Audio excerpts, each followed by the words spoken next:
आज की टॉपिक है हरित विकास के लिए सामुदायिक जल प्रबंधन। 1, 2, 3 स्टार्ट। जल भारत की सतत और समावेशी हरित विकास यात्रा के केंद्र में है। जलवायु परिवर्तन, बढ़ती मांग और पुरानी होती अवसंरचना पर दबाव बढ़ने के साथ जल प्रबंधन के पारंपरिक शीर्ष से नीचे टॉप डाउन तरीके अपर्याप्त साबित हो रहे हैं। पंचायती राज संस्थानों और जल उपयोगकर्ता संघों जैसे स्थानीय संस्थानों पर आधारित समुदाय आधारित जल गवर्नेंस अधिक सुदृढ़ और न्याय संगत विकल्प प्रदान करता है।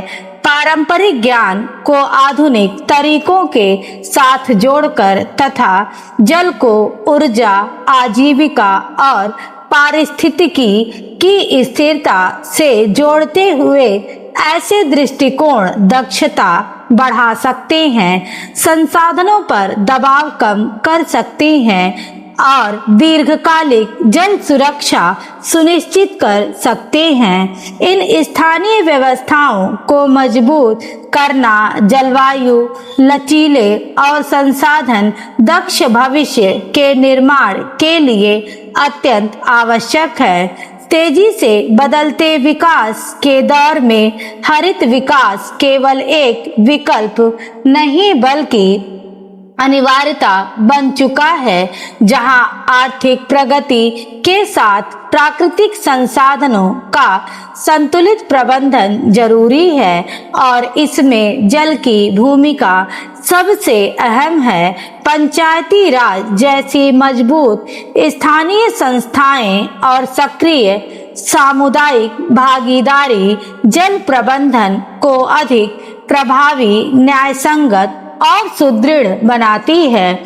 जल को जलवायु कार्रवाई, ऊर्जा प्रयोग उपयोग और समावेशी शासन से जोड़कर हम दीर्घकालिक स्थिरता और संसाधनों की विश्वसनीय सुरक्षा सुनिश्चित कर सकते हैं। हरित विकास का अर्थ है आर्थिक विकास को बढ़ावा देना और यह सुनिश्चित करना कि प्राकृतिक संसाधन मानव कल्याण के लिए आवश्यक सामग्री और पर्यावरणीय सेवाएं निरंतर उपलब्ध कराते रहें। जल जैसे आवश्यक प्राकृतिक संसाधनों का प्रबंधन जमीनी स्तर पर अधिक प्रभावी ढंग से किया जा सकता है। ग्राम स्तर पर सभी हितधारकों जैसे सरकारी प्राधिकरण, प्राथमिक लाभार्थी और संभावित टकराव वाले पक्षों को शामिल करने वाला समावेशी समुदाय प्रभावी जल प्रबंधन की आदर्श मूल इकाई होता है।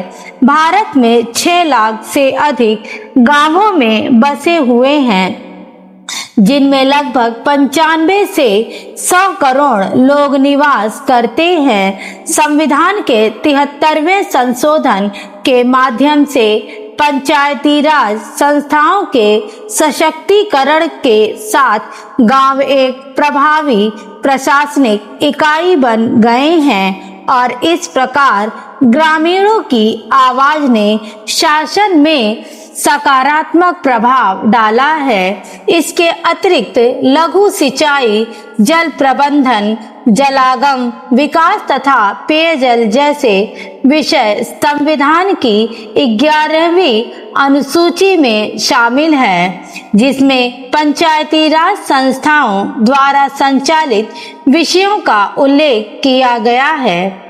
आर्थिक सहयोग और विकास संगठन, जो कि 38 सदस्यों देशों का लोकतंत्र एवं बाजार अर्थव्यवस्थाओं के प्रति प्रतिबद्ध अंतर्राष्ट्रीय मंच है, जिसमें भारत एक प्रमुख साझेदार है। यह हरित विकास रणनीति को आर्थिक और पर्यावरणीय नीतियों के ऐसे समन्वय के रूप में परिभाषित करता है, जिसमें दोनों एक दूसरे को सशक्त बनाती हैं, जो प्राकृतिक संसाधनों के पूर्ण मूल्य को पहचानती है तथा उत्पादन और विकास के लिए अत्यंत आवश्यक है, और पर्यावरणीय दबावों को कम करने के लिए किफायती उपायों पर बल देती है, ताकि विकास के नए पैटर्न को अपनाया जा सके और स्थानीय, क्षेत्रीय तथा वैश्विक स्तर पर महत्वपूर्ण पर्यावरणीय सीमाओं का उल्लंघन न हो। इस अवधारणा को संयुक्त राष्ट्र द्वारा भी समर्थन प्राप्त है। हरित विकास के मार्ग में संसाधनों के सर्वोत्तम उपयोग के साथ उत्पादकता में वृद्धि, पर्यावरणीय समस्याओं के समाधान के लिए नवाचारी दृष्टिकोण, हरित प्रौद्योगिकियों और प्रथाओं की मांग को प्रोत्साहन, प्रदूषण का उचित मूल्य निर्धारण तथा प्राकृतिक प्रणालियों में संसाधनों की कमी और असंतुलन को कम करना शामिल है। स्टॉप।